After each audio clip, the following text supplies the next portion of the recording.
तो जेई का फॉर्म डालने से पहले एक बार जो है पोस्ट प्रेफरेंस आप जरूर देख लीजिएगा, नहीं तो आपका सिलेक्शन होने के बाद भी आपको यहाँ पे पछताना पड़ेगा दोस्तों।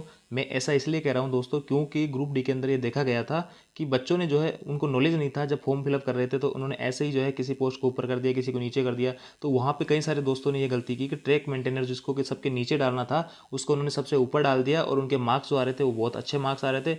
लेकिन दोस्तों उसको पोस्ट प्रेफरेंस के अनुसार उसको ट्रैक मेंटेनर की पोस्ट मिली है, और वो उन लोगों को जो दूसरी पोस्ट में भी मिल सकती थी, लेकिन उनकी पोस्ट प्रेफरेंस के आधार पर उनको पोस्ट मिली है। तो आप सभी लोग फॉर्म डालने से पहले पोस्ट प्रेफरेंस जरूर देख लीजिएगा दोस्तों, क्योंकि जेई के अंदर बहुत सारी पोस्टें बहुत शानदार शानदार है, और कुछ पोस्टें जो है बिल्कुल ऐसे सही नहीं है। एक तरीके से कंपेरिजन करें अपन दोनों जेई की जो पोस्टें हैं, तो उसमें कुछ पोस्टें तो बहुत ही शानदार है दोस्तों। तो उसकी भी अपन यहाँ पे बात करेंगे कि कौन सी पोस्ट यहाँ पे सबसे ज़बरदस्त है, उसी का जो है आपको पहले प्रिपरेशन में डालना चाहिए। इसके बाद में दोस्तों आईटीआई वाले, बीएससी वाले इसके लिए आवेदन कर सकते हैं, नहीं कर सकते हैं। रेलवे में जीडीसी से जो है जेई अपन कैसे बनेंगे, आज का अपना जो हेडिंग रहेगी यही टॉपिक रहेगा। जीडीसी का सिलेबस बताऊंगा, एग्जाम पैटर्न बताऊंगा, किस सब्जेक्ट पर ज़्यादा फोकस करें, कहाँ से कितने मार्क्स के क्वेश्चन आ रहे हैं, और कट ऑफ वगैरह कितनी रह सकती है इसकी, पेपर कितने होंगे। यानी अपने जो जनरल अपन एग्जाम देते हैं ओपन वाला, उसमें 2 पेपर होते हैं, तो क्या यहाँ भी 2 पेपर होंगे क्या क्या। तो यहाँ पे डिटेल से अपन इस पर बात करेंगे। तो दोस्तों यहाँ पे एक बात मैं आपको बता देना चाहता हूँ, मैं आपको जेई की जो पोस्टें होती हैं लगभग 69 टाइप की पोस्टें होती है, यानी 69 टाइप के जो है जेई बनते हैं रेलवे के अंदर। लेकिन ज़्यादातर जो है 10 से 15 जो टाइप के जेई है उन्हीं पे पोस्टें ज़्यादा आती है और उन्हीं का ज़्यादा काम होता है। और दोस्तों यहाँ पे जैसे कि जीडीसी की जो वैकेंसी आती है, तो इसमें ऐसा नहीं है कि 69 टाइप के जो जेई आती है सभी टाइप के जेई की यहाँ पे वैकेंसी आती है। इसमें 3 या 4 5 टाइप के जो है जेई की वैकेंसी निकलती है, जो आपके रेलवे के बहुत इंपॉर्टेंट पद है, जैसे एसएनटी हो गया, सीएनडब्ल्यू हो गया, और पीवे हो गया, इलेक्ट्रिक वाले हो गए, इनकी ही पोस्ट यहाँ पे आती है। कई बार ऐसा होता है कि एक जोन जैसे कि एनडब्ल्यूआर से यहाँ पे एसएनटी की पोस्ट आ गई, सीएनडब्ल्यू की आ गई। अब किसी एनआर की बात करो तो एनआर के जीडीसी में आपको जो एसएनटी की देखने को नहीं मिले, हो सकता है वहाँ पे एसएनटी की पोस्ट खाली नहीं हो जेई के अंदर, तो वहाँ पे सीएनडब्ल्यू की आ जाएगी, इलेक्ट्रिक वालों की आ जाएगी। इस हिसाब से वैकेंसीज यहाँ पे देखने को मिलेगी। तो सबसे पहले मैं जो है अपना जो आपके रेलवे बोर्ड का नोटिफिकेशन आता है 2018 का, जो जेई का नोटिफिकेशन आया था, वहाँ से मैं आपको सबसे पहले 69 टाइप की जो पोस्ट हैं उनसे रूबरू करा देता हूँ कि कौन सी पोस्ट में जो है किस पोस्ट के लिए कौन सी क्वालिफिकेशन आपके पास में होनी चाहिए, और क्या क्या सारा कुछ पैटर्न है, कौन सा मेडिकल स्टैंडर्ड आपके पास में होना चाहिए, नहीं होना चाहिए, उसके बारे में अपन बात करेंगे। उसके बाद में फिर मैं आपको जीडीसी का जो नोटिफिकेशन है उसके ऊपर लेकर चलेंगे, और वहाँ पे सिलेबस वगैरह सारा कुछ अपन देखेंगे, और साथ ही पोस्ट प्रेफरेंस की भी मैं यहाँ पे बात करूँगा। दोस्तों वीडियो बहुत इन्फॉर्मेटिव होने वाला है, वीडियो को लास्ट तक जरूर देखिए दोस्तों। अब अपन चलते हैं 2018 के नोटिफिकेशन के ऊपर। तो ये है दोस्तों, दिसंबर 2018 में नोटिफिकेशन आया था और जनवरी में इसके फॉर्म डाले गए थे।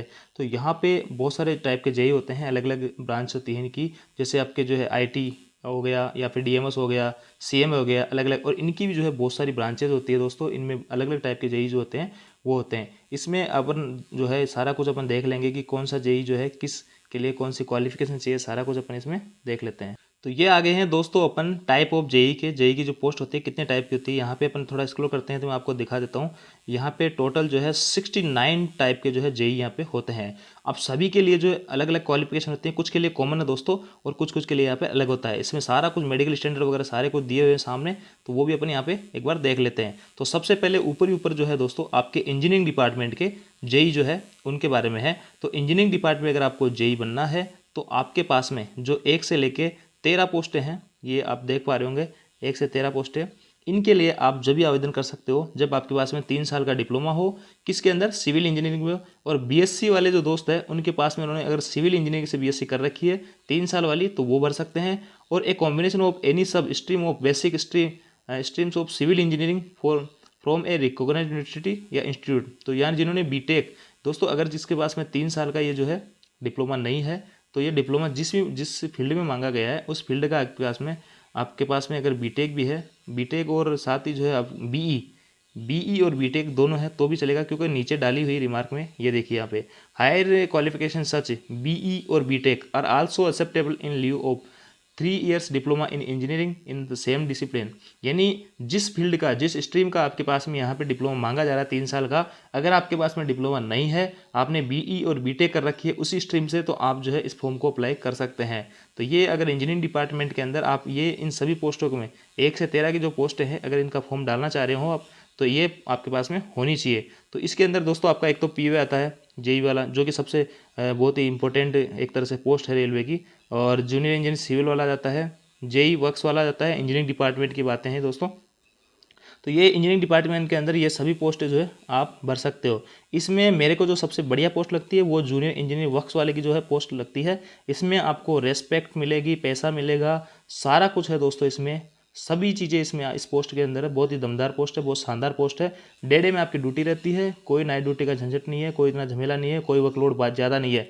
क्वार्टर वगैरह के मरम्मत वगैरह के काम जो है वो करवाने होते हैं, तो वो जो है आज नहीं तो 2 दिन बाद में हो सकते हैं, कल हो सकते हैं, परसों हो सकते हैं। उसमें ऐसा इंस्टेंट काम यहाँ पे नहीं होता है। जबकि जेई पीवे का जो है यहाँ पे इसके पास में पावर तो खूब होता है, बहुत सारे लोग इसके अंडर में काम करते हैं, सारे गैंगमैन। एक सेक्शन इसको दे दिया जाता है, उस सेक्शन में जो भी काम होगा ट्रैक से रिलेटेड, उसमें किसी भी टाइप में किसी भी ट्रैक में फॉल्ट आता है, कहीं भी गिट्टी कम है, ज़्यादा है, या कोई पेट्रोलिंग सही तरीके से हो रही है नहीं हो रही, कहने का मतलब इस बंदे के पास में रेस्पॉन्सिबिलिटीज़ बहुत ज़्यादा होती है दोस्तों। पूरा ट्रैक का जो है इसको देखना होता है। ट्रैक में कहीं भी किसी भी टाइप की अगर समस्या आती है तो उसके लिए जो है रेस्पॉन्सिबल जेई रहेगा, उसको रिपेयर करना, उसको ठीक कराना। कहने का मतलब जेई की जो है वैसे तो डे में ही ब्लॉक वगैरह चलते हैं इनके, लेकिन इनकी 24 आवर्स ड्यूटी है। इनको कभी भी रेलवे जो कॉल कर सकते हैं, स्टेशन मास्टर वगैरह कॉल कर सकते हैं। मान लो ट्रैक वगैरह किसी भी टाइप की कोई दिक्कत पाई जाती है, या फिर जो है ट्रैक में फ्रैक्चर पाया जाता है, सीआरओ एमआरओ बहुत टाइप के जो है ट्रैक में काम होते हैं, तो इसको जो है यहाँ पे 24 आवर्स कभी भी काम कर सकते हैं। इस पे जो है बहुत ज़्यादा बर्डन होता है, बहुत थोड़ी स्ट्रेस वाली जॉब है, मान सकते हो दोस्तों। तो यहाँ पे अपन ज़्यादा डिटेल से बात नहीं कर सकते। सबसे बढ़िया पोस्ट मैंने आपको जूनियर इंजीनियर वर्क्स वाली बताई, और इन पोस्टों में से बता रहा हूँ दोस्तों। इसके बाद में बीच की जो है पोस्ट आप कैसे भी डाल सकते हो। हालांकि मैं इसके ऊपर पोस्ट प्रेफरेंस जो है कंप्लीट वीडियो आपको एक दे दूंगा। इस वीडियो में अगर अपन सारी चर्चा करेंगे कि पोस्ट की, तो वीडियो बहुत ज़्यादा बड़ा हो जाएगा। तो यहाँ पे आप जो है वर्क्स वाली ऊपर डाल सकते हो इसके अंदर, और पीए वाली सबसे नीचे डाल सकते हो। इसके बाद में दोस्तों 14 नंबर की जो पोस्ट है, इसके लिए आपको पास में ये डिग्री होनी चाहिए। ये जूनियर इंजीनियरिंग ट्रैक मशीन है। ट्रैक मशीन जो चलती है, आप सभी लोगों ने देखा होगा, ट्रैक की पैकिंग वगैरह का जो काम होता है, इनकी नौकरी जो होती है दोस्तों वो स्टेबल नहीं होती है। ट्रैक मशीन जहाँ जहाँ काम करती है, आपके जोनल स्तर पर भी आपका पोस्टिंग हो सकती है, या फिर डिवीजन स्तर पर आपकी पोस्टिंग होती है। तो ट्रैक मशीन जहाँ जहाँ ट्रैक का पैकिंग करने जाएगी तो आपको वहाँ पर जाना पड़ेगा। हालांकि इसमें जो है टीए बहुत अच्छा खासा है। तो ट्रैक मशीन के लिए आपको जो है ये सारे कुछ आप सामने दे रखा है, सारे कुछ क्वालिफिकेशन आपको चाहिए। इसके बाद दोस्तों 15 नंबर से लेके और आपकी जो है 15 से लेकर 39 तक जो है एक ही आपके पास में क्वालिफिकेशन होनी चाहिए।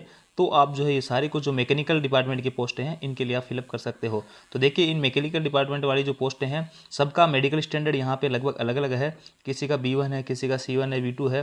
तो यहाँ पे मेडिकल वाली वो बात नहीं है, मेडिकल का डरने की कोई बात नहीं है। आपके पास में मैकेनिकल में किसी भी टाइप का अगर आपके पास मेडिकल होगा, C1 से लेके A1 A2 तक, तो आप सभी पोस्टों के लिए यहाँ पे एलिजिबल रहोगे। A3 यहाँ पे मैक्सिमम जो है मेडिकल स्टैंडर्ड है। क्वालिफिकेशन आप देख सकते हो यहाँ पे, सारा कुछ आप पढ़ लेना है। इसको मैं आपको टेलीग्राम ग्रुप में डाल दूंगा, वहाँ से आके आप इसको देख सकते हैं। इसके बाद दोस्तों 42 से 40 ये अपने 50 हो गया, और 50 के नीचे भी अगर 55 तक वर्कशॉप वाली, TRD वाली, ये सभी जो पोस्टें हैं इलेक्ट्रिक डिपार्टमेंट की, इनके लिए आपके पास में 3 ईयर का diploma in mechanical, electrical, electronics engineering और a combination of any sub stream of basic streams of mechanical, electrical, electronics engineering from recognised university, ये आपके पास में क्वालिफिकेशन होनी चाहिए।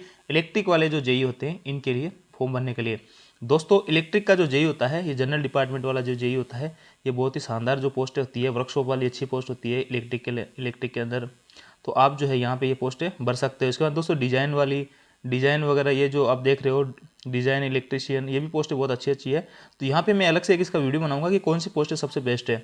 बाकी अब जो इलेक्ट्रिक में अगर आपको पोस्ट मिले, तो जनरल जो इलेक्ट्रिक सप्लाई की होती है, जो क्वार्टर वगैरह में लाइट वगैरह है, स्टेशन पर लाइट वगैरह देखनी है, वो पोस्ट जो है बहुत अच्छी है, उसमें ज़्यादा वर्कलोड नहीं होता है। तो इस प्रकार आप वो यहाँ पर चूज़ कर सकते हो। इसके बाद दोस्तों ये जो है 56 से 65 तक जो है SNT, ये सारा कुछ आ गया। सिग्नल डिपार्टमेंट वर्कशॉप के अंदर है, या SNT डिपार्टमेंट की जो सभी पोस्टें हैं उसके लिए आपके पास में ये सारी क्वालिफिकेशन आपके पास होनी चाहिए। और साथ ही दोस्तों SNT की जो पोस्ट है इसमें सिग्नल टेलीकम्युनिकेशन की, तो इसमें टेलीकॉम जो वाली पोस्ट है, टेलीकॉम वाली सबसे शानदार पोस्ट है इसके अंदर।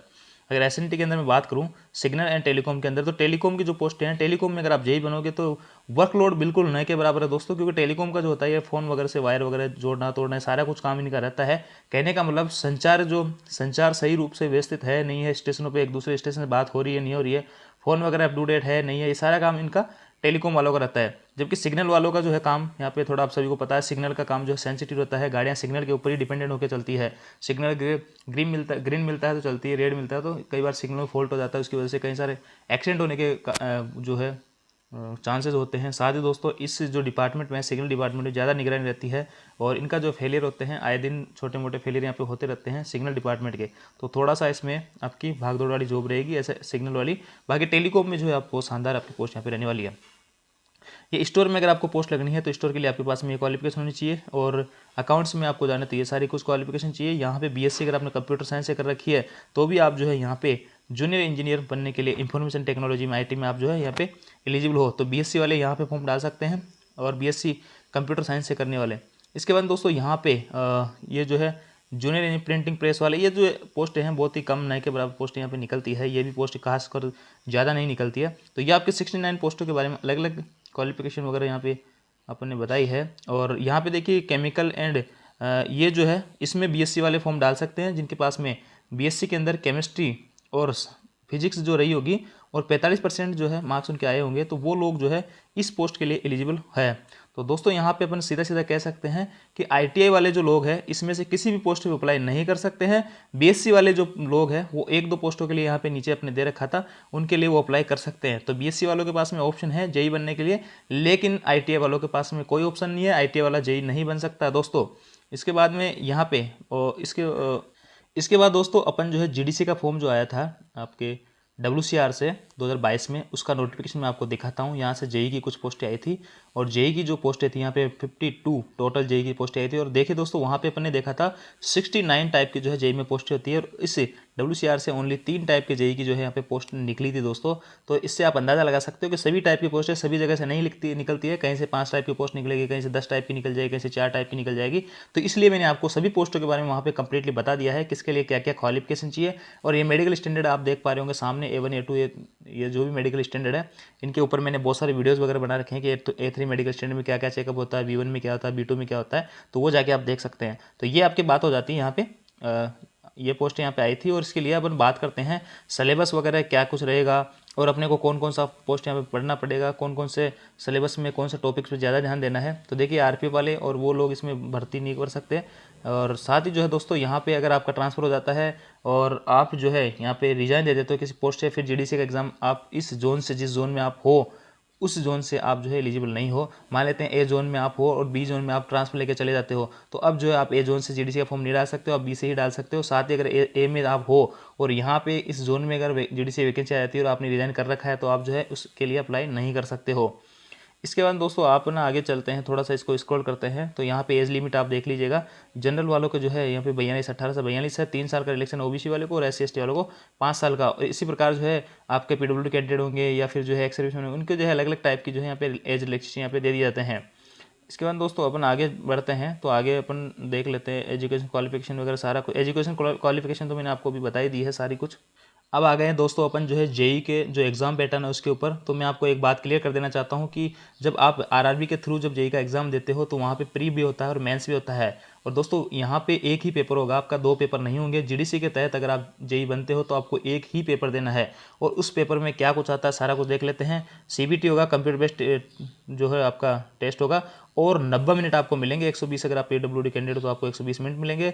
नंबर ऑफ क्वेश्चन 100 रहेंगे। सिलेबस में आपका ये रहेगा ऑब्जेक्टिव टाइप क्वेश्चन रहेंगे, मल्टीपल चॉइस रहेंगे और बेसिक इन्वायरमेंट रहेगा, पोल्यूशन कंट्रोल रहेगा, basic computers application, basic environment and pollution control. तो इनको जो है अलग अलग से डिवाइड कर दिया है ना।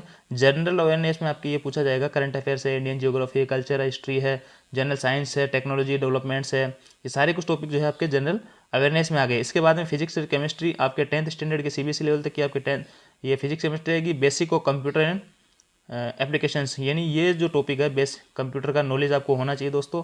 और देखिए बहुत ही डीपली यहाँ पे पूछा जाएगा आपसे, MS ऑफिस का है, यूनिक्स है, विंडोज़ है, इनके बारे में आपको नॉलेज यहाँ पे होना चाहिए। तो ये जो है सिलेबस है, आपको सिलेबस के अकॉर्डिंग ही पढ़ना है। Basic of environment and pollution के बारे में आपको ये सारे टॉपिक यहाँ पे क्लियर करने हैं। और ये जो सबसे मोस्ट इंपॉर्टेंट इस एग्जाम के अंदर जो सिलेबस के अंदर रहता है वो है टेक्निकल एबिलिटीज़। यहाँ पे आप जिस भी फील्ड से, या मैकेनिकल हो, इलेक्ट्रिकल हो या फिर इंजीनियरिंग डिपार्टमेंट हो, इन सब के यहाँ पे पेपर अलग अलग होते हैं। ग्रुप में अलग अलग ग्रुप में पेपर होंगे। कभी इलेक्ट्रिक वालों को होगा, कभी जो है मैकेनिकल वालों को होगा और कभी जो है आपका CNW जो अलग अलग डिपार्टमेंट के अलग अलग ग्रुप में आपका पेपर होगा। तो इन सब के लिए जो है ये ऊपर वाली जो चीज़ें हैं GDC में, ये सारे जो सिलेबस है A से D तक का जो ये तो कॉमन ही रहेगा। बाकी जो चेंज होगा वो चेंज होगा टेक्निकल एबिलिटीज़। ये टेक्निकल एबिलिटीज़ कैसे चेंज होगा, एनेक्सर जो है फर्स्ट ए IB ICD इसके तहत अपन देख लेते हैं। इसमें देख लेते हैं अपन क्वेश्चन जो है किस टॉपिक से कितने आएंगे। देखिए दोस्तों, जनरल अवेयरनेस से 10 क्वेश्चन आएंगे, ये सभी में चाहे किसी भी टाइप का आप जेईई का एग्जाम भरो उसमें आपके आएंगे। फिजिक्स केमिस्ट्री के 10 आएंगे, बेसिक कंप्यूटर के 7 आएंगे, बेसिक इन्वायरमेंट के 7 आएंगे। और देखिए सारा कुछ पेपर जो है इसी पे जो है टेक्निकल एबिलिटीज़ के 66 क्वेश्चन यहाँ पे आ रहे हैं। तो सारा पैटर्न इसी के ऊपर निर्धारित है कि आप जो है इस फील्ड में कितने क्वेश्चन यहाँ पे अटेम्प्ट कर पाते हो, वही आपके मेरिट बनाएगा और वहीं से आपको सिलेक्शन मिलेगा। तो कहने का मतलब आपको अगर इस एग्जाम की तैयारी करनी है तो टेक्निकल एबिलिटीज़ में आपको पूरा फोकस, पूरा एफर्ट इसी में लगाना है। बाकी ये जनरल अवेयरनेस है, करंट अफेयर्स वगैरह आप मोटा मोटा देख लीजिए, डीपली ज़्यादा जानने की कोशिश नहीं है। कंप्यूटर आपको थोड़ा डीप पढ़ना है क्योंकि दोस्तों कंप्यूटर में इसमें बहुत डीपली पूछा गया है। साइंस आप जनरल अभी तक जो पढ़ते आ रहे हो वही साइंस आपके यहाँ पे रहने वाली है, बहुत ज़्यादा डीप आपकी साइंस यहाँ पे नहीं पूछी जाएगी। तो ये सारे कुछ है, 90 मिनट का आपको टाइम मिलेगा, 100 क्वेश्चन आपके यहाँ पे रहने वाले हैं। इसके बाद दोस्तों यहाँ पे देखिए ग्रुप में आपका एग्जाम होगा, 4 ग्रुप इन्होंने बना रखे हैं। मैकेनिकल अलाइड इंजीनियरिंग इन लोगों का, ये सामने आप देख रहे हो, इनका अलग ग्रुप हो गया। फिर जो है इन दोनों का अलग ग्रुप हो गया, इनका यहाँ पे अलग ग्रुप हो गया, इनका अलग ग्रुप हो गया सिविल वालों का। तो इस प्रकार 4 ग्रुप में आपका यहाँ पे एग्जाम होता है दोस्तों। और सभी पोस्ट की जो है यहाँ पे अलग अलग टाइप से अब देख सकते हो ग्रुप वाइज आपका यहाँ पे होता है। अब ग्रुप वाइज अपन देख लेते हैं कि इनका जो सिलेबस जो होता है टेक्निकल एबिलिटीज़ का, उसमें क्या कुछ आता है। ये देखिए दोस्तों, अपन आ गए हैं टेक्निकल एबिलिटीज़ के अंदर क्या सिलेबस रहेगा। तो सिलेबस ऑफ सिविल वालों के लिए एनेक्सर फर्स्ट के अंदर जो दे रखा है, ये सारे टॉपिक 1 से लेके और ये जो है आप 21, 22 और 24, 1 से लेकर 24 तक का जो ये आप देख पा रहे हो, इसमें जो सारे टॉपिक्स है ये आपको सारे कवर करने हैं। टेक्निकल एबिलिटीज़ का ये सिलेबस आपका रहने वाला है सिविल वालों के लिए। इसके बाद में अगर अपन बात करते हैं सिलेबस मैकेनिकल वालों की, तो मैकेनिकल वालों में ये सारा कुछ सिलेबस आप स्क्रीन पे देख पा रहे होंगे। यहाँ पे 1 से लेके और ये 10 नंबर तक के जो पॉइंट है, ये सारा कुछ सिलेबस आपको कवर करना है दोस्तों। इसके बाद में सिलेबस इलेक्ट्रिक अलाइड वालों के लिए ये सिलेबस रहेगा, और सिलेबस ऑफ इलेक्ट्रॉनिक्स और अलाइड इंजीनियरिंग वालों के लिए ये सिलेबस यहाँ पे रहने वाला टेक्निकल एबिलिटीज़ का। और टेक्निकल एबिलिटीज़ के ऊपर ही सारा कुछ आपका पेपर यहाँ पे डिपेंड करेगा। पेपर एक ही होगा, ग्रुप में अलग अलग ग्रुप में होगा, इंजीनियरिंग वालों का अलग होगा, सिविल वालों का अलग होगा, अपने अभी मैंने आपको बताया है। बाकी जो नोटिफिकेशन है, जब भी नोटिफिकेशन आपका आएगा तो उसमें सारी कुछ इन्फॉर्मेशन रहेगी, मैं फिर से दोबारा से बताऊंगा। और ये नोटिफिकेशन मैं टेलीग्राम ग्रुप में भेज दूंगा, उसका लिंक आपको डिस्क्रिप्शन मिल जाएगा, वहाँ से जाके आप ज्वाइन कीजिए और देखिए इसमें सारा कुछ डिटेल से पढ़िए। यहाँ पे मैं एक एक चीज़ को अगर डिस्क्राइब करूँगा तो वीडियो जो है बहुत ज़्यादा बड़ा हो जाएगा, और ऑलरेडी बहुत बड़ा हो चुका है। और साथ ही दोस्तों यहाँ पे जो ये पोस्टें हैं आपकी जेईई वगैरह की पोस्ट हैं, ये सिलेबस है, टेक्निकल एबिलिटीज़ है, इसको आपको एकदम अच्छे से कवर करना है। और मैं आप सभी लोगों को कहूँगा कि इसके अगर आपको प्रीवियस ईयर के पेपर मिल जाते हैं या फिर प्रैक्टिस सेट मिल जाते हैं तो आप उससे तैयारी कीजिए दोस्तों। कंपटीशन जो इस बार कम नहीं रहेगा क्योंकि नए कैंडिडेट्स को भी यहाँ पे मौका दिया जा रहा है। तो इसलिए जेईई के अंदर भी आपको बहुत मेहनत करने की ज़रूरत है। और जेईई आप यहाँ पे बन जाते हो दोस्तों तो आपकी लाइफ जो है बहुत ही एक नया बोर्ड ले लेगी, बहुत अच्छी जॉब है, और आपको जो है आपकी ज़िंदगी को एक नई दिशा मिलने वाली है। तो आप जो है ज़रूर जी लगा के मेहनत कीजिए, टेक्निकल एबिलिटीज़ वाले पार्ट को बहुत अच्छे से कीजिए। सिलेबस जब भी पढ़ो सिलेबस आपके साथ में रखिए, और सिलेबस में टू द पॉइंट पढ़िए। सिलेबस के बाहर आप कुछ भी मत पढ़िए, सिलेबस में आपके जो है वो आप पढ़ते रहिए। सिलेबस के बाहर आपको कुछ नहीं पढ़ना, सिलेबस के बाहर कभी कुछ आता भी नहीं है दोस्तों। अगर आता भी है तो 1-2 क्वेश्चन आते हैं, तो उससे मेरिट पे कोई फर्क नहीं पड़ेगा। तो इस प्रकार आप तैयारी कर सकते हो। बाकी मैं जल्दी आपको बताऊंगा इसके अंदर सबसे बेस्ट जॉब कौन सी है, कैसे प्रेफरेंस आपको डालनी है। आई होप दोस्तों जानकारी अच्छी लगी होगी। अगर जानकारी अच्छी लगी तो वीडियो को लाइक कीजिए, शेयर कीजिए दोस्तों के साथ में, और चैनल पर नए हैं तो चैनल को सब्सक्राइब जरूर कीजिए। Thank you.